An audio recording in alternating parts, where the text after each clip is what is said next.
Price 120 choose किया, petrol डाल दी। ऐसे मैंने विंटर ग्लव्स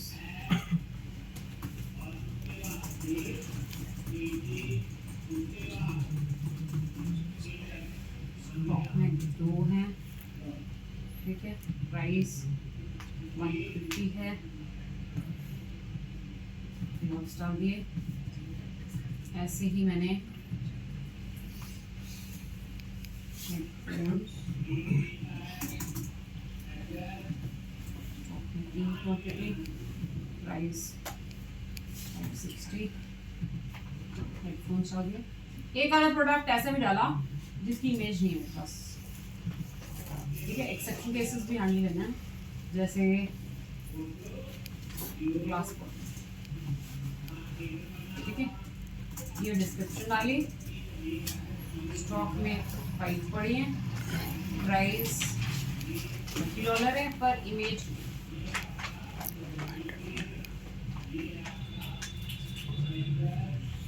अपलोड टू लगाया है, इसलिए मुझे खाली छोड़ने नहीं मिल रहा।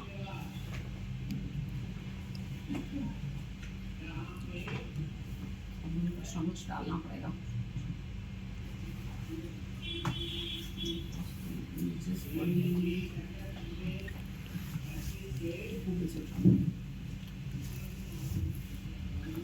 मैं हैंडल करना चाहती थी कि अगर नहीं भी डले, पर वो नहीं डालने के लिए मेरे को पहले उसमें वो करना पड़ेगा, अपलोड टू में ना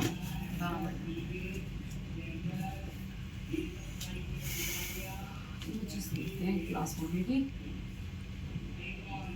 जैसे मान लो राइट क्लिक करके सेव इमेज,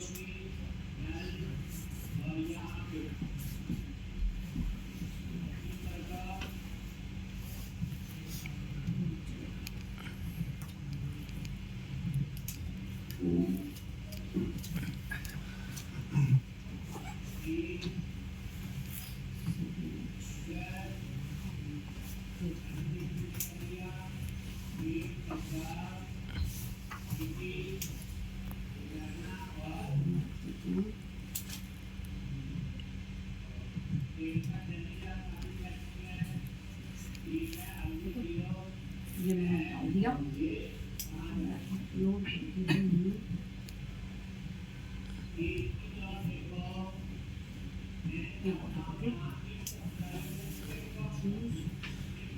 ठीक है, ये मैंने कुछ products add, log out, administrator का काम हो गया। एडमिनिस्ट्रेटर में प्रोडक्ट्स, ठीक है। अब user section start. User section start करेंगे तो सबसे पहले यूआरएल राउटिंग करते हैं, ठीक है। देखो मीडिया में स्टोर फोल्डर बन के ये मेरा सारा स्टोर हो गया, ठीक है। अगर मैंने जब मैंने मॉडल बनाया तो मैंने यहाँ पे अगर लिखा होता इमेज में blank is equal to true, तो ये मेरे को ब्लैंक छोड़ने देता, ठीक है।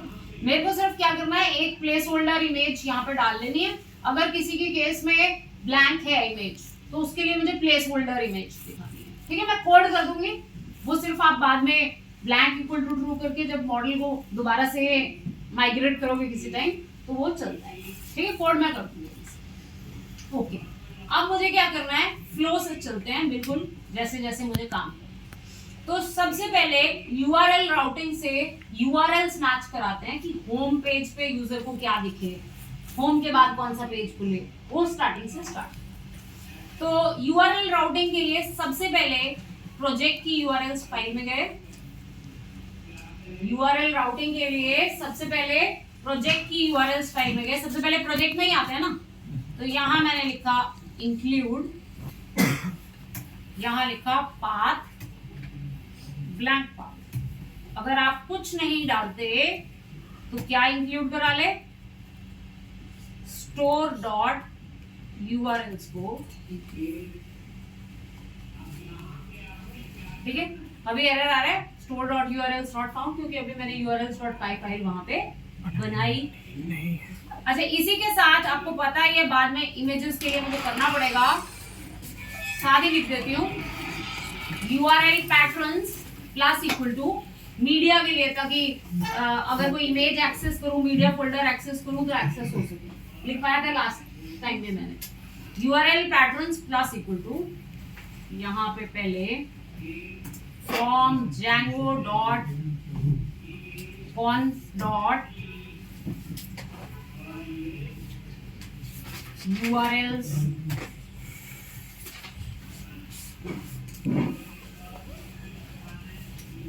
import static, यहाँ मैंने लिखा static, यहाँ मुझे सेटिंग्स भी उठानी है। सेटिंग्स डॉट पाई फाइल से डेटा उठाना है ना, from Django dot conf import settings। एक बार वेरीफाई कर लेना पहले। सेटिंग्स डॉट मीडिया यूआरएल, जब किसी के पाथ में मीडिया स्लैश आए तो कहां से उठाना है?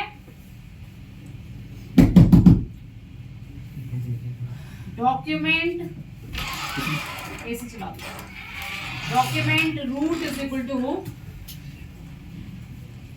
Settings dot media root.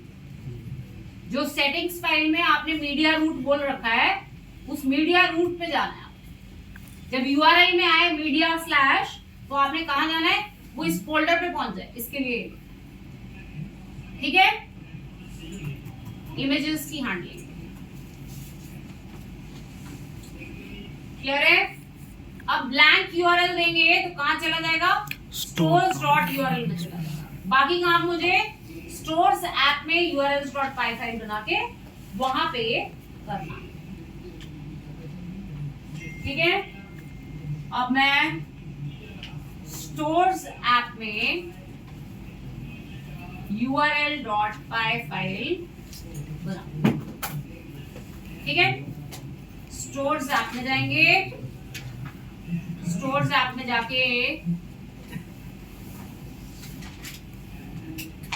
urls dot पाई फाइल, ये urls डॉट पाई फाइल है। यहाँ पे हम बेसिकली क्या डिफाइन करते हैं? हम डिफाइन करते हैं कि किस यूआरएल पे कहां पे जाना है। तो यहां मैंने लिखा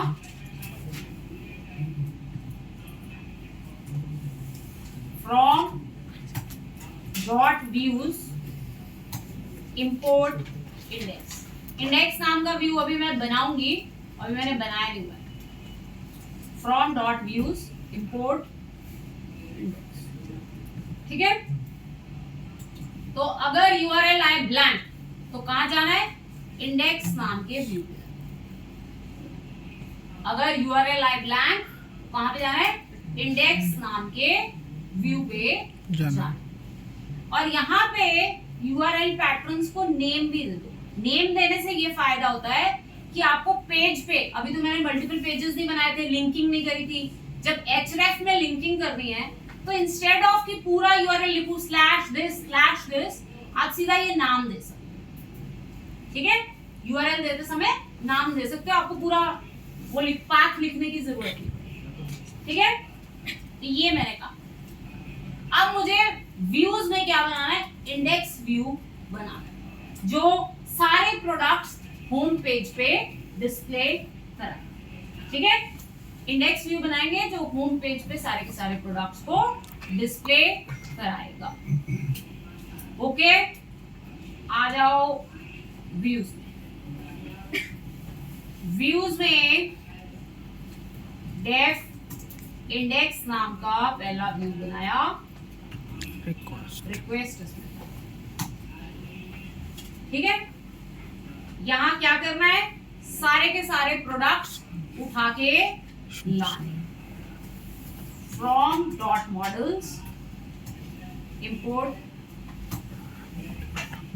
प्रोडक्ट्स ही उठाने हैं ना। From dot models import product. Clear है? अब products is equal to product dot objects dot अगर आपने कोई फिल्टर करना होता तो फिल्टर करते हैं, पर अभी के लिए मैंने ऑल किया। अगर आप चाहते हैं कि ऑर्डर बाय करना है प्रोडक्ट नेम पे या प्राइस पे, किसी चीज पे ऑर्डर बाय करना है, तो ऑर्डर बाय भी बताया था कल लास्ट क्लास में मैंने आपको। Yes ma'am. ऑर्डर बाय, यहाँ पे कॉलम का नाम दो। आई थिंक हमारे मॉडल में डेट एडेड था ना? नहीं, प्रोडक्ट में डेट एडेड नहीं। अगर डेट एडेड हो तो आप लेटेस्ट पहले दिखा सकते हो, ठीक है। तो मैंने ऑर्डर बाय प्राइस कर दिया। माइनस प्राइस भी कर सकती हूँ तो डिक्रीजिंग में आ जाएगा, नहीं तो असेंडिंग में आ जाएगा, जैसे भी, ठीक है। ऑर्डर बाय प्राइस करके मैंने वो,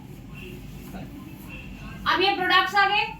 अब मुझे ये होम पेज पे डिस्प्ले करना है, तो मैंने यहां से लिखा रिटर्न रेंडर रिक्वेस्ट। कहां भेजना है? मैं एक स्टोर फोल्डर बनाऊंगी, उसमें पेज बनाऊंगी index.html, उस पे मुझे भेजना है, ठीक है। और साथ में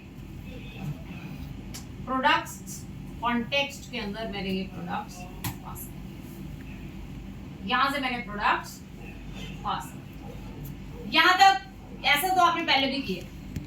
अब मेन चीज क्या है कि इस बार हमने डिजाइन टेम्पलेट अप्लाई करना है। इस बार हमने ऐसे बेसिक सा पेज नहीं बनाना है। मेरे पास एक HTML डिजाइन है, वो प्रॉपर HTML डिजाइन बना के, ताकि थोड़ा प्रोफेशनल है, ठीक है, वो करना है, ठीक है।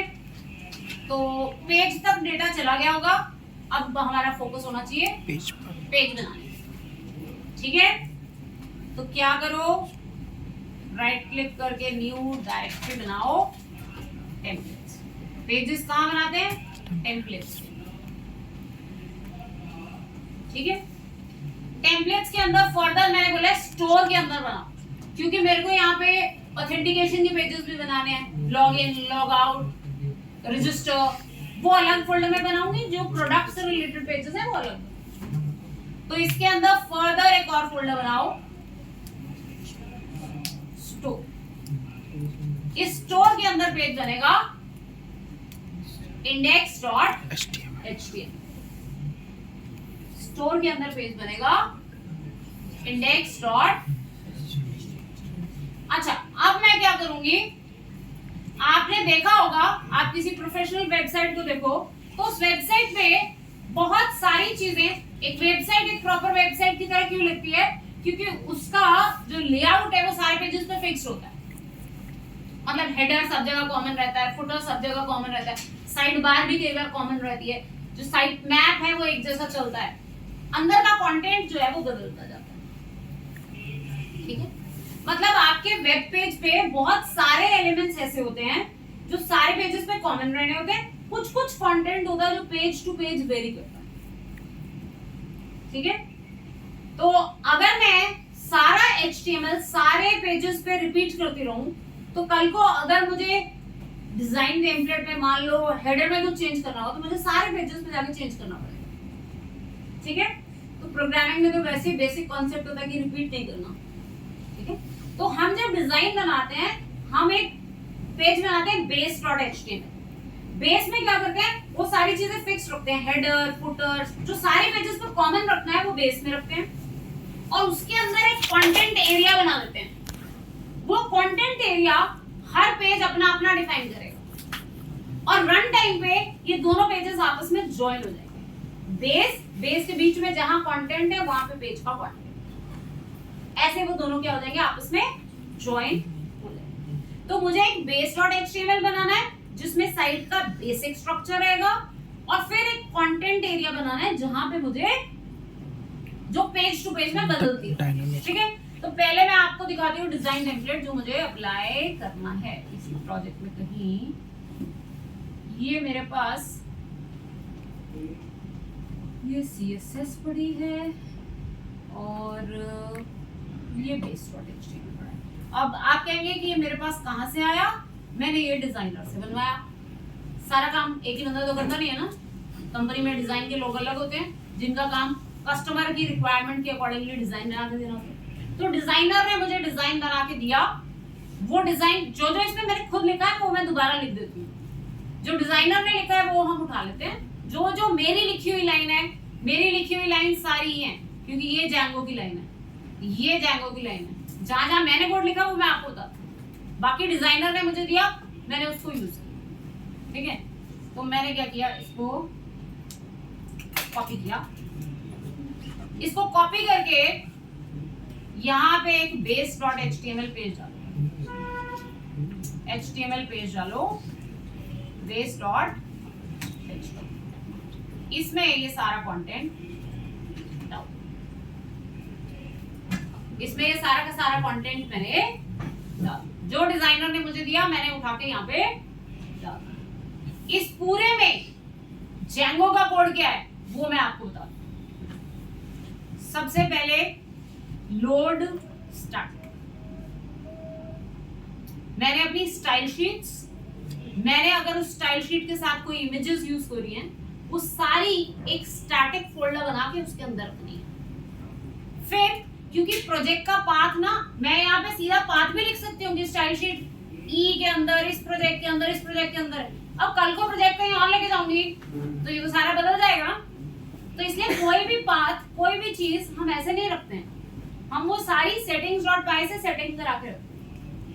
settings.py में स्टैटिक फाइल्स कैसे हैंडल करनी है उसके लिए स्टैटिक फोल्डर दे रखा होता है। ये देखो settings.py में उन्होंने लिख रखा होता है, पहले से ही होता है, ये देखो स्टैटिक फाइल्स स्टैटिक स्लैश, उन्होंने बता रखा है कि अपने प्रोजेक्ट के अंदर स्टैटिक फोल्डर बनाओ, जो भी आपकी स्टैटिक फाइल्स है वो स्टैटिक फोल्डर के अंदर डालो। ठीक है, तो वहां से डेटा उठाने के लिए लोड स्टैटिक। ठीक है, तो स्टैटिक फोल्डर बना ही लेते हैं, और बना के फोल्डर बनाया, डायरेक्टरी बनाई स्टैटिक, जैसे मीडिया फोल्डर था, जहां मीडिया फोल्डर बना है वही बनाना है, उसी पाथ पे बनाना है स्टैटिक फोल्डर। ठीक है, ठीक है, इस स्टैटिक के अंदर आपकी स्टाइल शीट जाएगी, इस स्टैटिक के अंदर डिजाइन में अगर कोई इमेजेस यूज हुई हैं तो वो इमेजेस जाएंगी। ठीक है, तो स्टैटिक फोल्डर में मैंने यहां से क्या डाल दी, ये मेरी main.css, ये मैंने स्टैटिक में इमेज .css, ये मेरी स्टाइल शीट आ गई। ये डिजाइनर्स बना के देते हैं, स्टाइल शीट आप नहीं बनाते हैं, ये सारी की सारी स्टाइल शीट आ गई। ठीक है, अब इस स्टाइल शीट में के साथ साथ कुछ कुछ इमेजेस भी यूज होंगी, कुछ कुछ मुझे इमेजेस भी यूज करनी पड़ेंगी। जैसे आप देखोगे लॉग इन के लिए, लॉग आउट के लिए, कार्ड के लिए कई जगह इमेजेस लगी हुई। तो मैंने बोला है कि ये इमेज कहां से उठानी है, इमेजेस फोल्डर से। तो इस स्टैटिक के अंदर एक और फोल्डर बनाओ, इमेजेस। यहां पे जितनी डिजाइन पे मेरे को इमेजेस चाहिए वो सारी इमेजेस डालो, जैसे ये अप डाउन एरो, ये कार्ड का सिंबल, बस ये इमेजेस जो मेरे को चाहिए, ये इमेजेस मैंने कॉपी करके यहाँ पर डाल। ये डिजाइन टू डिजाइन वेरी कर सकता है, ये डिजाइन टू डिजाइन वेरी कर सकता है। तो यहाँ मैंने ये अपनी 2-3 अप डाउन इमेज, जो कार्ट वाली इमेज है वो यहाँ पर। ठीक है, जो आपकी CSS है, जो इमेजेस है वो आपने एक स्टैटिक फोल्डर बना के यहाँ पे। ठीक है, ये आ गया आपका base.html। अब यहाँ देखो हमने क्या क्या, ये पेज का टाइटल आ गया ई-कॉम, आप चाहें तो इसको बदल के सेल्स हब, जो भी आप लिखना चाहते हैं वो लिख सकते हैं। HTML के अंदर बेसिक HTML पता होनी चाहिए। HTML के अंदर स्टाइल शीट को कॉल करने के लिए ये लाइन होती है, link relation is equal to style sheet, type is equal to text/cs। अब मैंने बोला स्टैटिक फोल्डर, स्टैटिक फोल्डर के अंदर मैंने CSS में नहीं रखा, मैंने सीधा रखा है, तो स्टैटिक के अंदर main.css। स्टैटिक से क्या डालो, main.css। ओके, उसके बाद ये मेरा एक लिंक आ गया ई-कॉम। ठीक है, इसको मैंने एक यूआरएल से लिंक कर दिया स्टोर। अभी मैंने ये स्टोर वाला यूआरएल बनाया नहीं, अभी ये मैंने बनाया नहीं है अपना लिंक, ठीक है। ये यूआरएल्स में ये यूआरएल होगा, अभी तक मैंने ये यूआरएल बनाया नहीं है, ठीक है। उसके बाद ये एक लिंक आ गया, बाकी तो डिजाइन ही है। ये एक और लिंक है स्टोर, इस पे भी मैंने वापस स्टोर पे भेजने का काम कर दिया, ओके। फिर ये लॉगिन का लिंक है, अभी मैंने इसको आगे भेजने का यहाँ पे href नहीं दे रखा है, क्योंकि लॉगिन का भी मैंने काम किया। उसके बाद ये कार्ड की इमेज दिखानी है, images/card.png, और इसके क्लिक करने पे मैंने एक यूआरएल पे रिडायरेक्ट कर दिया, जो यूआरएल का नाम है कार्ड। ये यूआरएल्स मुझे अभी बनाने पड़ेंगे, स्टोर, कार्ड, ये यूआरएल्स मुझे बनाने पड़ेंगे, मैंने अभी बनाया नहीं, ठीक है। यहाँ पे मेरा प्रोडक्ट्स का काउंट आएगा, अभी टोटल 0 आ रहा है। यहाँ पे मैं कोड लिखूंगी इसको अपडेट करने का, ताकि यहाँ पे जो मुझे चाहिए हो, जितने मैंने प्रोडक्ट्स ऐड टू कार्ट कर लिए वो काउंट आए। उसके बाद मैंने ये जहां पे कंटेनर है, यहाँ पे ये ब्लॉक कंटेंट, ये वाला सेक्शन हर पेज का अपना अपना होगा, बाकी सब base.html से आ जाएगा। यहाँ का कंटेंट जो है वो हर पेज का अपना, इंडेक्स पेज का अलग होगा, बाकी पेजेस का अलग होगा, अलग अलग होगा, ठीक है। ये मेरा पेज बन गया base.html। इनहेरिटेंस तो आपने पढ़ा ही है, वही डिजाइन में इनहेरिटेंस होती है। अब इससे इनहेरिट करके मैं पेज बनाऊंगी index.html, तो उसमें ये तो आ ही जाएगा, और कंटेंट एरिया वो अपने हिसाब से डिफाइन कर लूंगा, ठीक है। अब मैं नेक्स्ट पेज बनाऊंगी, स्टोर के अंदर नेक्स्ट पेज बनाऊंगी index.html। ये index.html आ गया। index.html में डिजाइन क्या डालना है, ये मेरे को डिजाइनर ने दिया हुआ है। इंडेक्स पेज का पूरा कोड नहीं दे रखा है, ये मेरे को उसने प्रोडक्ट का डिजाइन दे रखा है कि प्रोडक्ट कैसे डिस्प्ले कराना है, तो मेरे को पहले बेसिक लिख के फिर प्रोडक्ट का डिजाइन डालना है। तो यहां मैंने सबसे पहले लिखा एक्सटेंड्स, ये वाला डिजाइन कहां से एक्सटेंड कर रहा है,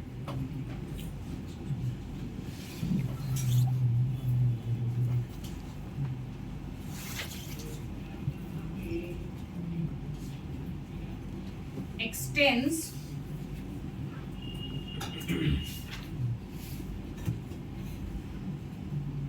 डॉट स्लैश, मतलब करंट फोल्डर के अंदर base.html, इससे ये क्या कर रहा है, एक्सट्रैक्ट, मतलब बेस वाला डिजाइन तो पहले आ ही जाए, ठीक है। लोड स्टैटिक, ताकि अगर मैंने स्टैटिक से कोई इमेजेस यूज करनी हो तो मैं यूज कर सकूं, लोड स्टैटिक। यहां पे ब्लॉक कंटेंट, जो भी पेज का अपना डिजाइन है वो यहाँ पे आएगा। यहां मैं कोड लिखूंगी प्रोडक्ट्स डिस्प्ले करा, यहां पे मैं कोड लिखूंगी प्रोडक्ट को डिस्प्ले। अभी मैं स्टैटिक प्रोडक्ट का डिजाइन यहाँ पे डाल देती हूँ, बाद में मैं लिखूंगी कि पेज जो मेरा डेटा आ रहा है वो कैसे इसमें डाल। अभी स्टैटिक ये जो प्रोडक्ट का डिजाइन डिजाइनर ने दिया है ना, ये उसने दे रखा है, ये एक प्रोडक्ट को कैसे डिस्प्ले कराना है ये उसके लिए, ये मैंने डाला, ठीक है। यहाँ उसने बोला हुआ है इमेजेस में से प्लेस होल्डर डॉट png, मैंने शायद वो इमेज डाली नहीं, मैं इसको डाल देती हूँ। आपको ना सबसे पहले खाली हर प्रोडक्ट के लिए प्लेस होल्डर इमेज नजर आने लगे। अब इतना है कि मैं इसको चला सकती हूँ, बेसिक लेआउट आपको दिखने लगेगा।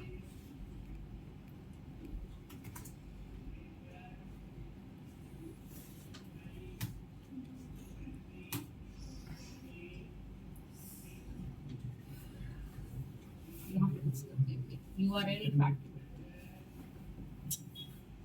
क्या करती है देखना जरा, लास्ट टाइम मैंने आपको एक कराया था थोड़ा, उससे वेरीफाई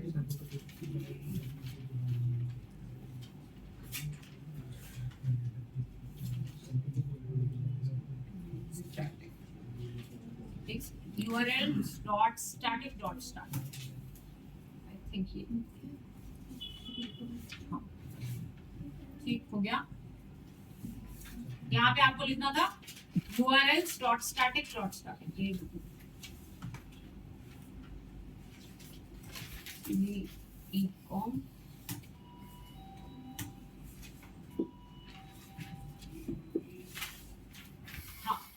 और दो जगह मैंने URLs दे रखे हैं, स्टोर और कार्ट, वो अभी उसको मिल नहीं रहे, इसलिए वो मेरे को एरर दे रहा है। मैं क्या करती हूँ अभी फिलहाल के लिए उनको हटा दूं, जब मेरे को जरूरत पड़ेगी मैं तब वो URLs मेंशन कर लूँ। वो थे base.html में, मैं उनको हटा देती हूँ, बल्कि लिखते समय जैसा मुझे जरूरत पड़ेगी वैसे ही करूँगी। अगर URL कुछ ना मेंशन कर रहा हो तो हैश देते हैं, तो मैं हैश देती हूँ। एक दो जगह ये दे रखा है URL, उनको मैं हैश नेविगेशन के लिए, वो नेविगेशन अभी जब कराऊंगी, जब पेजेस बना दूंगी तभी लगाऊंगी, अभी हैश हैश का मतलब करंट पेज पे है। देखो ये आपका पहला डमी प्रोडक्ट का डिजाइन, ठीक है। अभी ये इमेज नहीं उठा पाया, या इमेज उठा पाया तो उसका साइज बहुत छोटा है, इमेज उठा नहीं पाया शायद। यहाँ पे क्या लिखा था, images slash placeholder dot png है, तो छोटा साइज होगा, अदरवाइज आनी चाहिए, ठीक है। चलो अब हम इसको मॉडिफाई करते हैं, किस चीज के लिए, कि मेरे प्रोडक्ट्स दिखा, भाई ये नहीं चाहिए मुझे, मेरा प्रोडक्ट दिखाओ यहाँ पे, ठीक है। तो प्रोडक्ट्स तो मेरे पास कर ही दिए हुए ऐसे, अब वो प्रोडक्ट्स दिखाने का हम काम करते हैं। ओके, प्रोडक्ट्स डिस्प्ले का, तो अब ये वाला कोड जो है, ये इतना, ये एक प्रोडक्ट को डिस्प्ले करा है। मेरे पास बहुत सारे प्रोडक्ट्स आ रहे हैं, इसका मतलब ये कोड लूप के अंदर आना चाहिए, ताकि जितने प्रोडक्ट्स को उतनी बार ये रिपीट हो सके।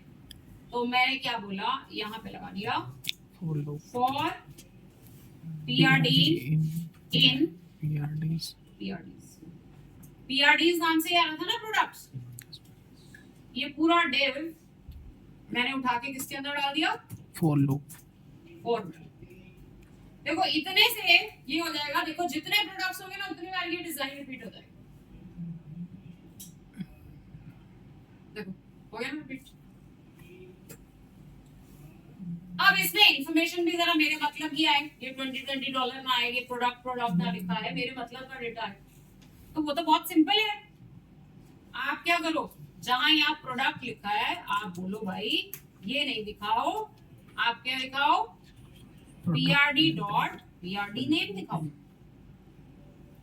जहां इसने $20 लिखा है वहां 20 ना दिखाओ, वहां पे क्या दिखाओ, PRD.price दिखाओ।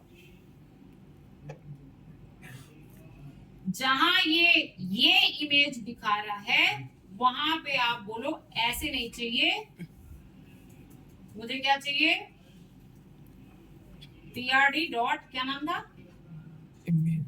पिक्चर क्या रखते थे प्रॉपर्टी का नाम, PRD dot picture dot URL, मैं बोलती हूँ PRD dot picture dot URL, ठीक है। दो तीन चीजें ठीक करनी थी, मैंने ठीक कर दी। साइज वो एक दो इमेजेस का, बाकी तो ठीक है, पहले वाली दो इमेजेस का साइज वो डिजाइनर ने दी थी, ये मैंने बाद में ऐड करी है, इसलिए गड़बड़ है।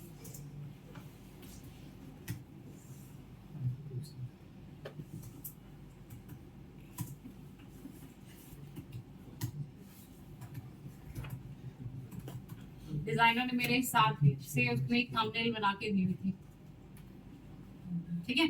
अब यार थोड़ी सी गड़बड़ है अभी भी, जो एक्चुअली मेरा डिजाइन था उसमें ये 2 रोज में डिवाइड हो जाता था,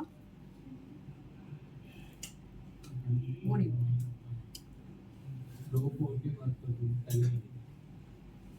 वो कर सकती हूँ इसको, बट वो मेरे ख्याल से स्टाइल शीट में बाय डिफॉल्ट था कि विड्थ पूरी होने पे ये आगे जाए, वो मैं चेक कर लूंगी।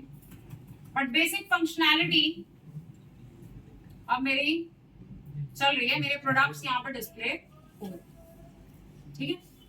वर्किंग वाइज मेरे प्रोडक्ट्स यहाँ पर डिस्प्ले होने लग गए, और भी कुछ कुछ चीजें नहीं चल रही, जैसे ये कार्ड की यहाँ पे इमेज थी, वो इमेज नहीं आ रही।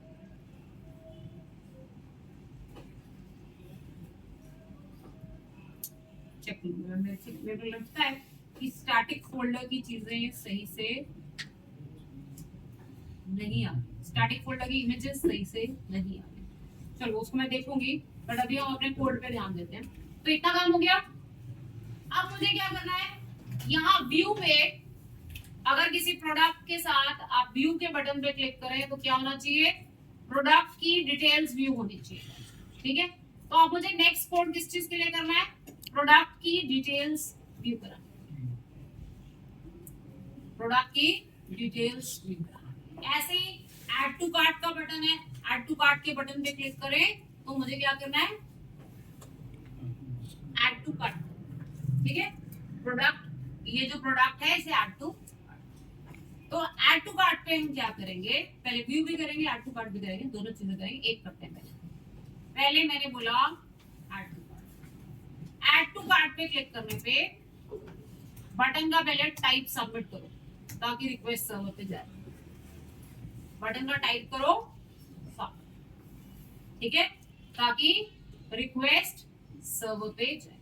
रिक्वेस्ट सर्वर पे तब जाएगी अगर फॉर्म टैग लगा होगा, रिक्वेस्ट सर्वर पे भेजने के लिए फॉर्म टैग लगाना चाहिए। तो इस पूरे को आप करो फॉर्म के अंदर, फॉर्म मेथड पोस्ट, ये आपने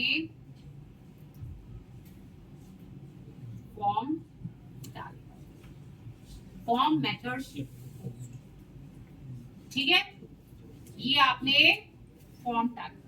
अब मुझे कैसे आइडेंटिफाई होगा कि आपने किस बटन पे क्लिक किया, जिस बटन पे क्लिक किया उस बटन के अकॉर्डिंगली काम हो, ये भी तो करना पड़ेगा ना। तो इसके लिए मुझे क्या करना पड़ेगा,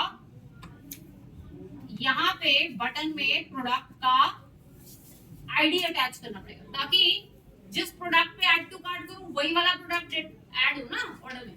तो यहाँ पे मैंने क्या किया, प्रोडक्ट का नाम ऐसा रख दिया, जैसे मैंने इसका नाम रखा BTN, और BTN के पीछे लगा दिया प्रोडक्ट डॉट आई। पहले बटन का नाम आ जाएगा बटन 1, दूसरे का आएगा बटन 2, बटन 3। तो जब मैं कोड करूंगी तो मैं इस आईडी से वैल्यू को क्या करूंगी, फेच करूंगी, मेरे को प्रोडक्ट आईडी दूंगी, ठीक है। अब जब मैं ऐड टू कार्ट के बटन पे क्लिक करूं तो फॉर्म तो पोस्ट होगा, अभी बाय डिफॉल्ट तो ये उसी, अगर मैं कुछ ना लिखूं तो ये बाय डिफॉल्ट उसी व्यू पे जाएगा जहां से आया, पर मुझे उस पे नहीं जाना, मुझे क्या करना है, एक नया व्यू बनाना है ऐड टू कार्ट, ठीक है। ऐड टू कार्ट के व्यू पे मुझे अब भेजना है, तो मैंने यहाँ पे लिखा फॉर्म का एक्शन, फॉर्म का लिखा एक्शन में आप लिखते हो कि कहां पे जाना है, ग्रेटर देन परसेंटेज URL, यहाँ पे आप उस URL का नाम लिखोगे जिस URL पे आपको जाना है, ठीक है। तो मैंने URL के अंदर लिख दिया,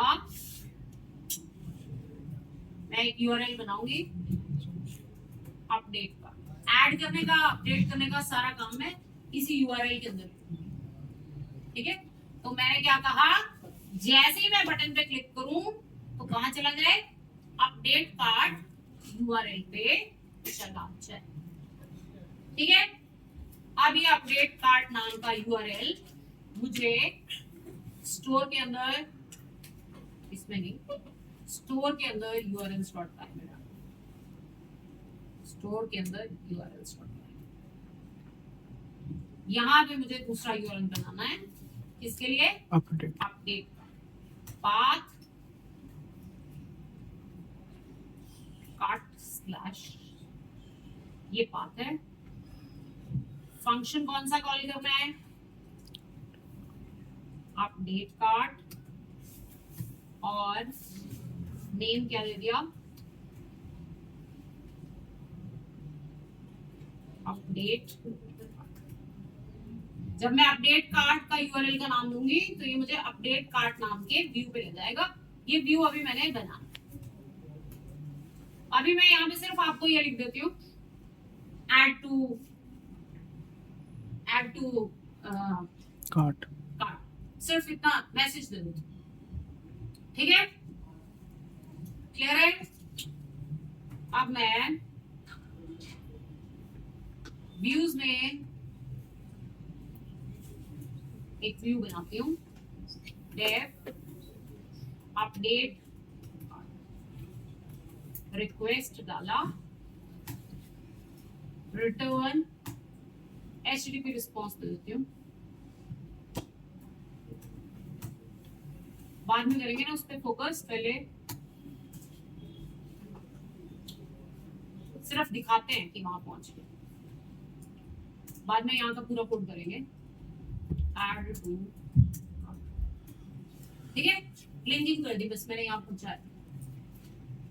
ओके,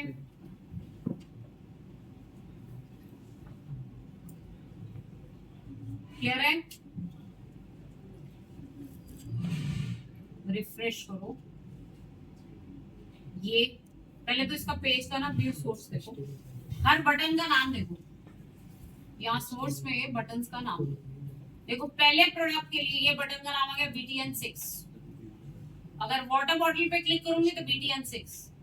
अगर मैं ये ब्रूक्स टी शर्ट पे क्लिक करूंगी ये BTN3 बटन और प्रोडक्ट का आईडी, ताकि जब मैं ऐड टू कार्ट करूं तो वहां मुझे मिल जाए कि इस प्रोडक्ट को ऐड टू कार्ट करना। इसलिए मैंने छुपा के प्रोडक्ट का आईडी साथ में पास किया, ठीक है? ये काम। अब जब मैं ऐड टू कार्ट करती हूँ, भेज रहा है, कार्ट पेज पे भेज रहा है, CSRF टोकन लगा रहे हैं। CSRF टोकन होता है क्रॉस साइट फॉर्जरी रोकने के लिए। अगर आप किसी भी पेज से रिक्वेस्ट सबमिट करते हो और वहां पे जाके काम करते हो तो आपको पेज के ऊपर एक एट्रीब्यूट लगाना पड़ता है, CSRF टोकन। ये क्रॉस साइट फॉर्जरी रोकने के लिए होता है, ये मैंडेटरी है, रेगुलेशन है कि आपको लगाना, ठीक है? CSRF टोकन लगाना। आप जब भी आप रिक्वेस्ट पोस्ट करते हैं तो आप ये लगाते हैं, ऐड टू कार्ट किया, अपडेट किया,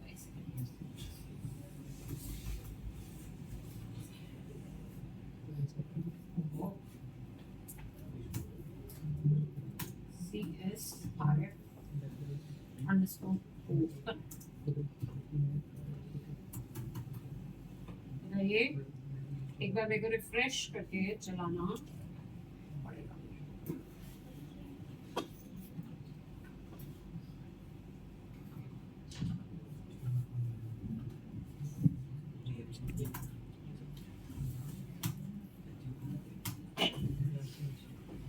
क्लिक किया, ऐड टू कार्ट किया, ऐड टू कार्ट पे आ गया।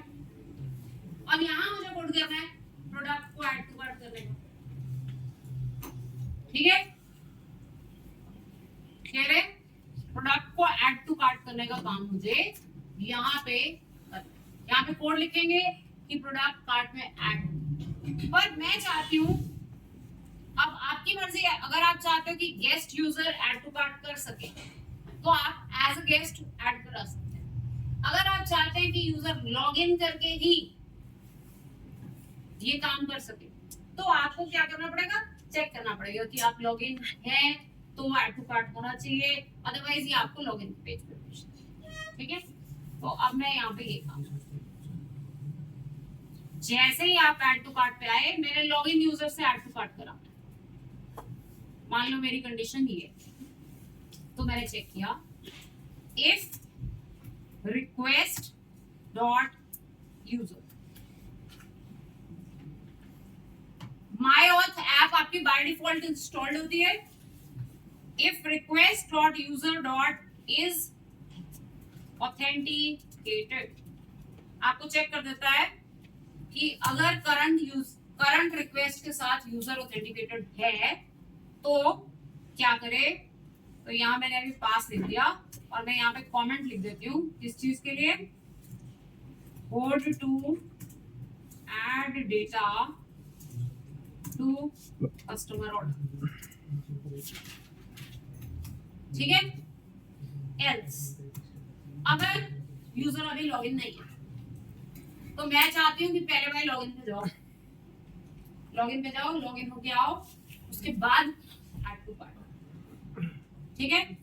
तो अभी मुझे यूजर को यहां से करना है रीडायरेक्ट करने से क्या होता है, नई रिक्वेस्ट करंट रिक्वेस्ट ही कंटिन्यू होती है।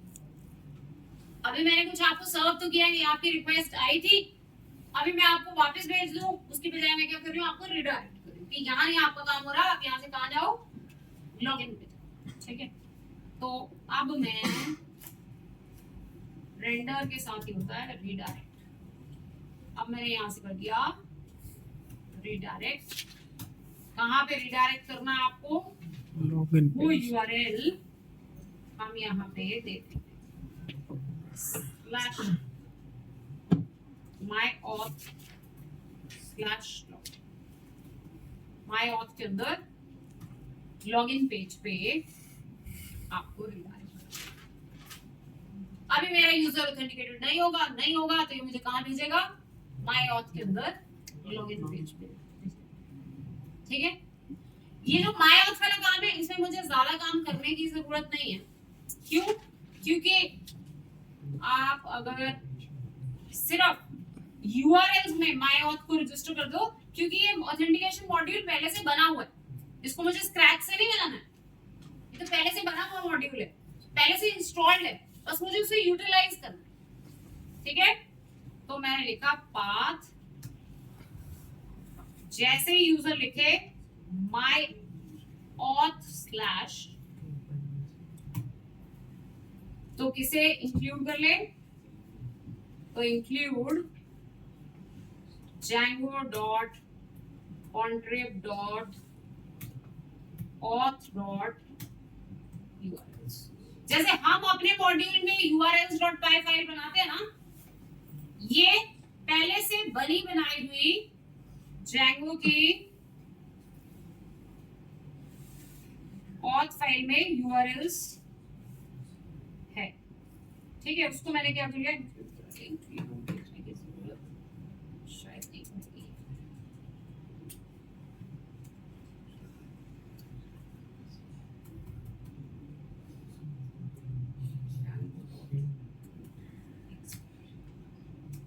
include Django.contrib dot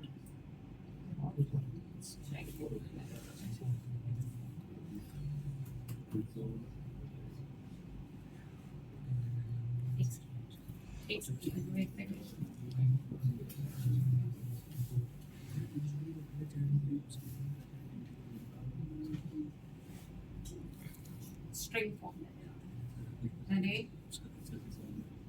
string form Django dot contrib dot auth dot URLs, ठीक है। तो myauth स्लैश लिखते ही ये कहाँ जाएगा, Django dot contrib dot auth dot URLs, okay. देखो अगर रीलोड हो गया होगा, वापस चलाते हैं, ऐड टू कार्ट करते हैं, एक्चुअली भी रिस्पांस नहीं रिटर्न किया इसने, ठीक है। यहाँ से रिटर्न नन करना पड़ेगा, रिटर्न कुछ नहीं करना था, और इसने मुझे लॉगिन पेज पे नहीं भेजा, क्योंकि अभी तक मैंने सिर्फ व्यूज पे देखो, अभी तक मैंने सिर्फ myauth स्लैश पे किया, अभी लॉगिन पे मैंने कुछ नहीं किया। लॉगिन पे पेज खुलना चाहिए, वो पेज नहीं अभी तक मैंने बनाया, ठीक है। वो पेज मुझे बनाना पड़ेगा, तब ये मेरा लॉगिन का पेज खुलेगा, ठीक है। तो वो लॉगिन का पेज बनाने के लिए अब हम काम करें, ठीक है। यहाँ पे अदरवाइज चेक करने के लिए मैं अभी के लिए सिर्फ ये लिख देती हूँ, return HTTP response redirecting to login, क्योंकि ये लॉगिन का पेज बनाने का काम तो लंबा है, अभी मैं सिर्फ आपको रिस्पॉन्स दे दूँ, ठीक है। नेक्स्ट टाइम उसको चलाओ, तो इसको इतना चला के देखते हैं। ये आ गया, ऐड टू कार्ट पे क्लिक किया, रीडायरेक्टिंग टू लॉगिन, ठीक है। लॉगिन पे ये मुझे रीडायरेक्ट करना, अब मुझे लॉगिन का पूरा पेज बनाना पड़ेगा, लॉगिन का पेज बना के उस पे काम करना। तो लॉगिन का पेज बनाने के लिए आप टेम्पलेट्स में जाएंगे, टेम्पलेट्स में जैसे आपने एक स्टोर का फोल्डर बनाया है, ऐसे ही एक फोल्डर बनाएंगे, ऑथेंटिकेशन रजिस्ट्रेशन, एक फोल्डर बना लिया आपने रजिस्ट्रेशन, ठीक है। अभी के लिए फिलहाल के लिए मैंने इसमें खाली लिख दिया login.html, इसके अंदर मैंने खाली लिख दिया login.html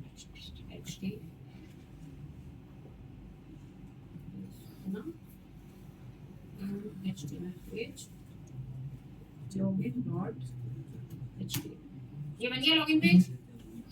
यहाँ मैंने अभी तो मैंने इसमें बेस टेम्पलेट वगैरह लगाना है, सिर्फ मैं इसके ऊपर टाइटल दे देती हूँ लॉगिन पेज, सिर्फ मैं इस पे टाइटल दे देती हूँ। अब मैं यहाँ पहुंचा के देखती थी, यहाँ तक पहुंचता है, अगर यहाँ तक पहुंच जाएगा तो फिर अगला काम। अब मैं इसको करती हूँ कमेंट, ये myauth/ ये myauth वाला जो मॉड्यूल है उसके लॉगिन में लिखा हुआ है कि कहाँ पे लॉगिन अपना पेज कहाँ ढूंढना है, उसमें लिखा हुआ है कि रजिस्ट्रेशन के अंदर जाके login.html ढूंढना, ठीक है। तो ये मेरे को अब इसे login.html तक भेज देना चाहिए। प्रिंट रिटर्न, इसके नीचे रिटर्न नन लिखना जरूरी है।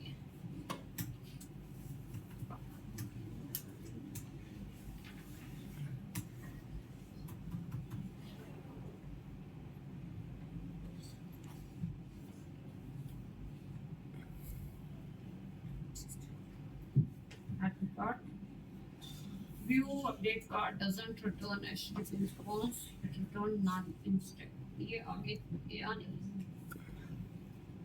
redirect जाना चाहिए इसको, यहाँ से login पेज,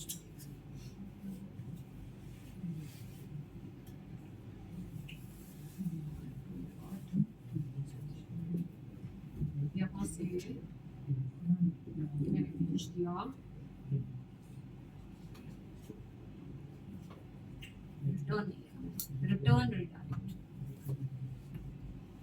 रिटर्न रीडायरेक्ट, अब चलता है, रिटर्न नहीं लिखा था इसलिए रिटर्न लिखा, रिटर्न रीडायरेक्ट /myauth/login। अब ये इसने मुझे भेज दिया लॉगिन पेज। अब इस लॉगिन पेज पे यूजर नेम पासवर्ड डाल के लॉगिन करना है, रजिस्टर का लिंक आना है जिससे आप रजिस्टर कर सकते, ठीक है। अच्छा, एक काम तो ये करो कि अभी तो ये आपने सिंपल HTML पेज बना दिया, साइट का टेम्पलेट थोड़ी ब्रेक करना है, तो पहले से टेम्पलेट चल रहा है वो यहाँ भी चलना चाहिए, ठीक है। पर थोड़ी सी मॉडिफिकेशन होगी, जो बेस टेम्पलेट में लॉगिन लॉग आउट के लिंक्स आ रहे हैं वो यहाँ पे नहीं आएंगे, कुछ चीजें यहाँ पे नहीं आएंगी, ठीक है। तो जो base.html आपने स्टोर में बनाया था उसी को कॉपी करके रजिस्ट्रेशन में भी डालो ताकि बेसिक डिजाइन वैसा ही रहे, पर कुछ चीजें बदल दो, जैसे बेसिक चीज बदलनी है, ये लॉगिन का लिंक, ये लॉगिन का लिंक नहीं आते आना चाहिए, लॉगिन के पेज पे लॉगिन का लिंक थोड़ी आएगा, ठीक है। बाकी जैसा है वैसा चलो, देखेंगे कोई चीज और लगेगी अटपटी तो उठा देंगे, ठीक है। अब जो लॉगिन वाला पेज है इसको इससे एक्सटेंड, एक्सटेंड्स, जैसे पिछले पेज पे लिखा था सेम वैसे ही,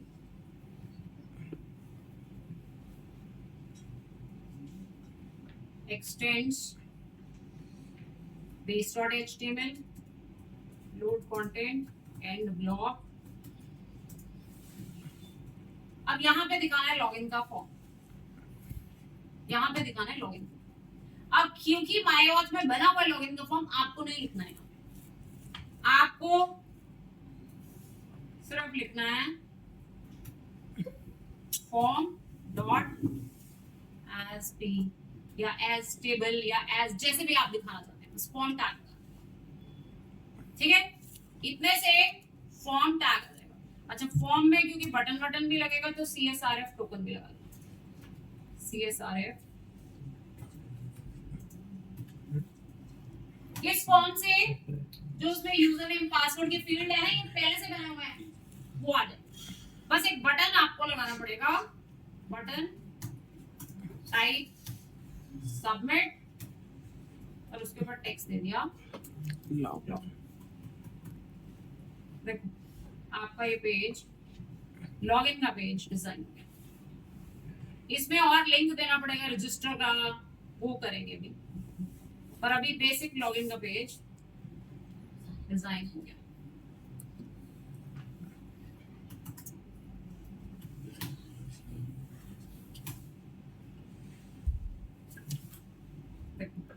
ऐड टू कार्ट पे क्लिक किया, यूजर नेम पासवर्ड, पर कहां से डालूं यूजर नेम पासवर्ड? अभी तो मैं रजिस्टर्ड ही नहीं हूं, रजिस्टर का लिंक देना पड़ेगा जिससे मैं क्या कर सकूं, रजिस्टर कर सकूं। तो href दे देते हैं यहाँ पे,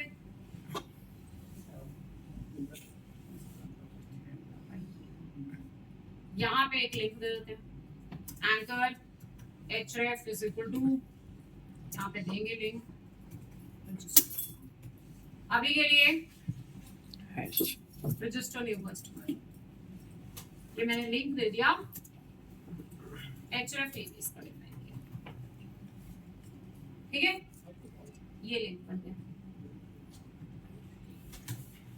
आगे रजिस्टर न्यू कस्टमर, इस पे क्लिक करें तो रजिस्टर का पेज खुले, जहां से यूजर नेम, पहले यूजर बने, यूजर और कस्टमर दो टेबल है, जब यूजर बनेगा फिर उसका कस्टमर का डेटा है, तो वो हम बनाएंगे, ठीक है।